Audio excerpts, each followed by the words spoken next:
Muy bien, en la disfunción eréctil, un problema que sí en sí es una enfermedad. Y antes yo quería decir, ¿han visto cómo María ya se acuerda del número del WhatsApp y lleva 2 programas? Y yo en 42 no he sido capaz. Hay cerebros y cerebros, pero bueno, vamos a bajar del cerebro a una zona más así llamativa, la disfunción eréctil. No confundan con la impotencia, no confundan con ese término tan banal del gatillazo. No tiene nada que ver, es una enfermedad en sí. ¿Qué es realmente la disfunción eréctil? Es la incapacidad de tener, ojo, o de mantener la erección, y esa incapacidad que nos lleve a una vida sexual insatisfactoria. ¿Por qué es distinto de impotencia? Porque impotencia es el que no puede tener ni una sola erección. Los que tienen disfunción eréctil puede que la tengan, pero no la mantienen. ¿Por qué? Es una patología que es lo que llamamos los médicos multifactorial. Tiene muchas causas. Nosotros vamos a hacer un dibujito en la pizarra para que vean ustedes las causas que tiene, porque ya saben ustedes que con el tema dibujitos las cosas se entienden un poco mejor. Ya saben que a mí me gusta el cuerpo humano trocearlo. ¿Y cómo lo troceo? Pues dibujando, por ejemplo, aquí un ojo, con sus pestañas así, talica, muy fuertes. También voy a dibujar una mano. Esta mano me ha quedado peor. También voy a dibujar pues un trozo de piel, ese trozo de piel que dibujo siempre en 3D. ¿Por qué? ¿Por qué dibujo todo esto? Dirán ustedes. Porque son los estímulos que nos conducen ¿a dónde? Estos son los estímulos que de índole sexual nos conducen al cerebro. Porque no se confundan, el órgano sexual principal es el cerebro, no es ninguno de esos en los que ustedes están pensando, es el cerebro. El cerebro integra toda esta sensibilidad y después de integrarla, ¿qué hace? Como todo capitán en la mili, emite sus órdenes a la médula espinal.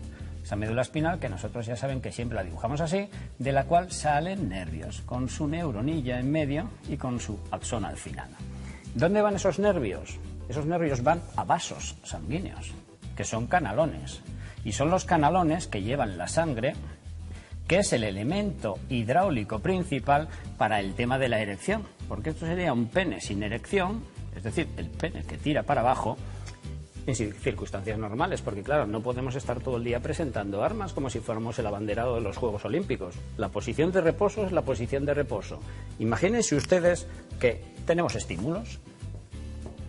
Esos estímulos informan al cerebro. El cerebro, entre la recepción y el sistema límbico, los procesa y dice, aquí va a haber que tener un contacto sexual. Vienen por aquí, esta neurona hace que este vaso haga así, es decir, que crezca, que se dilate y que por lo tanto venga por aquí muchísima sangre. Y por eso lo pongo así. Sangre. Cantidades de sangre. ¿Por qué? Porque esto tiene los cuerpos cavernosos que son como esponjas. Una esponja serían 2, uno de cada lado, pero estoy dibujando en 2 dimensiones. De tal manera que con este flujo de sangre, los cuerpos cavernosos se llenan y provocan la erección del pene. Esta erección del pene no es ni más ni menos que estar lleno de sangre. Claro, lo que les dije al principio, conseguimos la erección. Bien, descartamos la impotencia, pero podemos seguir teniendo disfunción eréctil. ¿Por qué? Porque no la mantengamos. De pronto, al tercer segundo, la gravedad hace su efecto, la sangre drena por unas venas insuficientes y se va, ya tenemos el problema. Por eso les comentaba yo el tema de la multifactorialidad, vaya palabra. ¿Por qué? Porque cualquier paso intermedio que falle nos provoca el trastorno. ¿Qué trastorno? Por ejemplo, imagínense ustedes que tenemos un trastorno a nivel central por un accidente cerebrovascular. ¿Recibimos estímulos? Sí. ¿Podemos ejecutar? No, porque el centro Houston, el centro de control, está muerto, no nos da órdenes. Imagínense que tenemos una esclerosis múltiple. Tenemos una placa de desmielinización en la médula y interrumpe la transmisión de los impulsos. Si la interrumpe, ¿qué pasa? Que no nos llega. Imagínense que sobre este nervio ha actuado la cirugía o la radioterapia. Nos lo han machacado, no va a mandar la información. Imagínense que somos fumadores, que tenemos alguna enfermedad vascular, por ejemplo la diabetes de las personas mayores. No se nos va a hinchar la arteria y no va a haber ese aflujo de sangre. Por lo tanto, ya ven que el tema de la disfunción eréctil es muy complicado porque es eso. puede tener muchas causas. ¿Influye, doctor, el factor psicológico? Claro, el factor psicológico era de arriba, de la azotea, del cerebro. Es una de las causas. Lo que pasa es que es una causa que no necesita que el urólogo haga instrumentación o dé medicación, simplemente con desestresar, porque suele ser un factor de estrés y que afecta a la gente joven. Pero claro, toda esta pléyade de causas, si nosotros tenemos que actuar a nivel cerebral, podemos tener que dar fármacos a nivel cerebral que manejen un poco la neurotransmisión.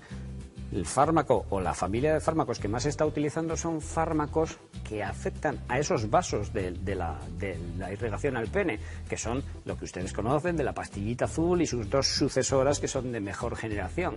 ¿De qué se trata? De que dilaten ese vaso. Pero no es que todo el día, como les decía antes, vayamos presentando armas como en la mili. La idea es que si media estímulo sexual, nosotros podamos tener ese flujo de sangre y tengamos la erección. Y si no, estemos tan campantes. Esos fármacos van progresando para que tengan menos efectos secundarios y dure más su efecto. Es decir, estemos más tiempo cubiertos por ellos. Si no funcionan los fármacos, ¿qué hay que hacer? Cirugía y las prótesis o los implantes de pene, de los cuales no nos vamos a ocupar porque ya hemos trabajado bastante con esa zona. Yo creo que la disfunción eréctil la tenemos ya completa. Daniel, sí que es importante que las personas, a pesar de la timidez o que les dé reparo hablar del tema, han de acudir a un especialista porque puede ser el síntoma de una dolencia importante, ¿no? Claro, porque acuérdense, la disfunción eréctil, el 70% no es primaria, es decir, viene a consecuencia de otra enfermedad. Entonces están a raíz de buscar esa solución a la disfunción eréctil, solucionando esa enfermedad de base. Así que, muy bien traída la pregunta, siempre contactar con el especialista, que es el médico de cabecera como primera opción, y luego el urólogo.